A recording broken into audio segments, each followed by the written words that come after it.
From the Tucson Citizen from the year 1981. Back to school for bowling stars? There's this former Tacoma grocery clerk who's been told he ought to go away to study bowling. The Professional Bowlers Association sees some real potential in the guy. With a little polish, he could become one of the stars of the tour. Who knows, maybe another Earl Anthony. But there's a hitch. The guy is Earl Anthony, and he says it's hitting below the intellect to suggest that he needs to go to school to learn how to do what he's been doing for 20 years.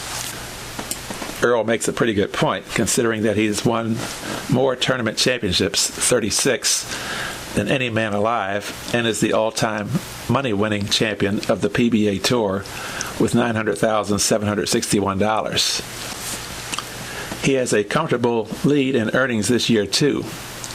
However, if Earl won't budge on his principles, the PBA won't either on its suggestion, which it turns out is a front office directive. Earl, by gosh, goes to school or he's off the tour. There you've got it. The greatest bowler of all time at the peak of his career is informed that a degree is now mandatory for his line of work, and darned if it isn't made retroactive. Trust me, folks, Earl Anthony has until May 22 of next year to complete the PBA bowling course and score at least a 70 on a written examination or consider himself out of work. It just goes against my grain, said Anthony, who's here for the 20th annual PBA Tucson Open. I don't think guys who have been on the tour 10 or 15 years should have to pass a test to keep their cards. I'm not being egotistical, but it's an insult to send players who have been on the tour as long as I have back to school. When I asked them why, they said us old-timers should set an example. Well, I say, let us set an example on the lanes. I think the idea for a school is excellent, but if this came up in any other sport, they'd have a grandfather clause or something to exempt the established veterans.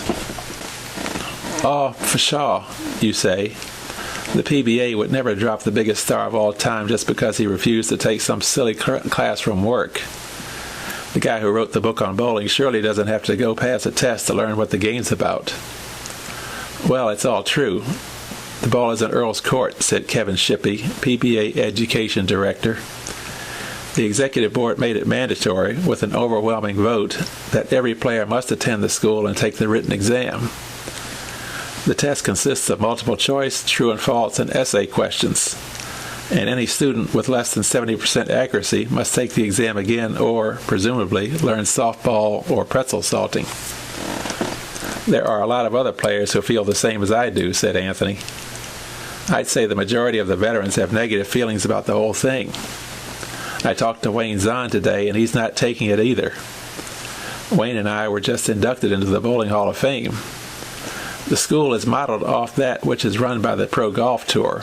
Players are instructed in such things as life on the tour, history of the sport, rules, finances, public appearances, and how to talk to the press. Not a bad idea at all. I can tell you from a personal viewpoint that in no sport is there more cooperation with the media than in professional golf.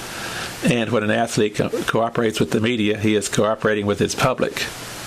But ordering the very men who have given the PBA reason to exist to attend a 2.5-day course in how to do what they're doing is outrageous. I usually don't comment on these things, but I do think the PBA overstepped their bounds on this one. I'm wondering what would have happened if Earl would have taken the written test and scored 68 out of 100 and failed it. And if he did it again, would they have barred him from bowling on the PBA Tour? That's just my thought on that.